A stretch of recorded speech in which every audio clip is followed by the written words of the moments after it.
There are victories that lift a nation, and then there are victories that unmask the world.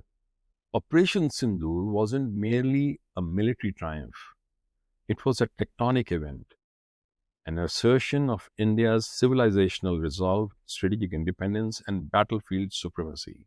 In 4 short days, India didn't just annihilate the terror networks in Pakistan, it rewrote the rules of engagement in the Indian subcontinent and maybe around the world. But in doing so, it shattered illusions.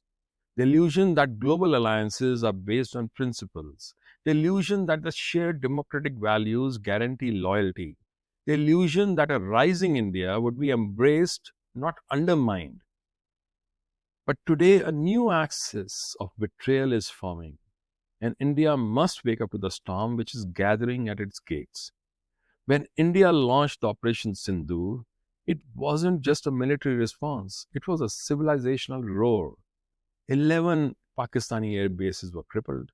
Terror launch pads across Pakistan were reduced to dust.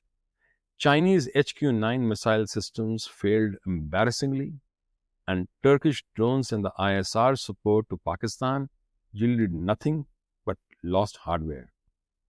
India didn't just retaliate, it preempted, it dominated, and it dictated terms.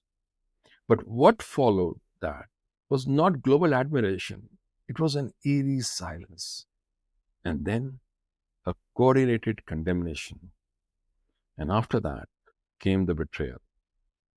Trump flirted with Kashmir mediation again and asked Tim Cook to halt Apple's India wrap up to appease China. The AMRAAM missile sales to Turkey were given a green light. Turkey, which backed Pakistan during the conflict.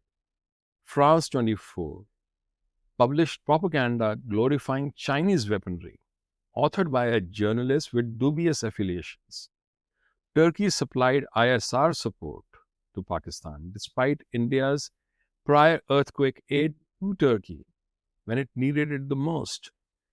It wasn't just one betrayal, it was a synchronized global alignment against India. But herein lies the paradox. The very act of alliance building against India has exposed the true enemies of Bharat. And in doing so, they have become part of Modi's larger cosmic script. According to astrologers and ancient Jyotish texts, Shatruhanta Yog is formed when Mars, Jupiter, and other grahas or planets align to create a configuration where enemies not just only reveal themselves, but are vanquished through karmic forces. In Modi's case, Mars sits in its own sign, which is Scorpio, in the 6th house of enemies. Jupiter's blessings and Saturn's discipline refine the warrior's instinct into strategic brilliance.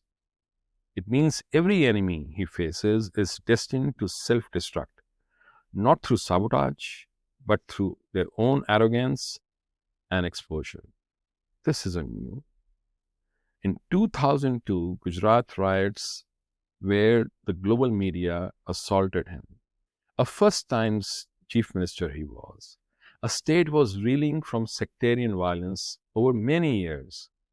The media demonized him. Foreign governments ostracized him after the 2002 Gujarat riots. Yet Modi never bent. He turned Gujarat into India's most industrially vibrant state. Those who tried to bury him are gone, are irrelevant, and have been forgotten. 2014. He rose to Delhi not by dynasty, but by people's mandate. The elite closed ranks on him. He was called fascist, mass murderer, dictator. And what happened after that? Media giants collapsed. Political dynasties imploded.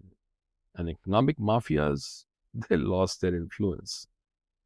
In 2019, after the abrogation of Article 370, the roar returned again from him and also from his adversaries and the enemies. The United Nations cried foul. Pakistan screamed. Turkey sermonized India. And the rest of the world kept on demonizing him. And India didn't blink. The move was irreversible. And Imran Khan, he is finished. Turkey, it's economically crumbling. And China is staring at distrust, debt, and dissent within. 2024 and 25, Operation Synindhur and the global reveal of all the forces. So every enemy of Bharat has now risen. Turkey with the drones and ISR, China with supply lines and weaponry, US deep state with narrative attacks, France, which had supplied its own fighter jets with propaganda, and internal traitors with selective silence.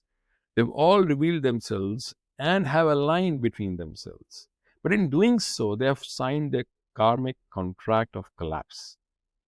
You see, Modi's greatest gift is that he forces enemies into the open. Their unity ensures their mutual defeat. Until now, India's enemies hid behind NGOs, treaties, and editorials. But now they have stood up. They have weaponized their hate, and in doing so, they have activated their own dissolution.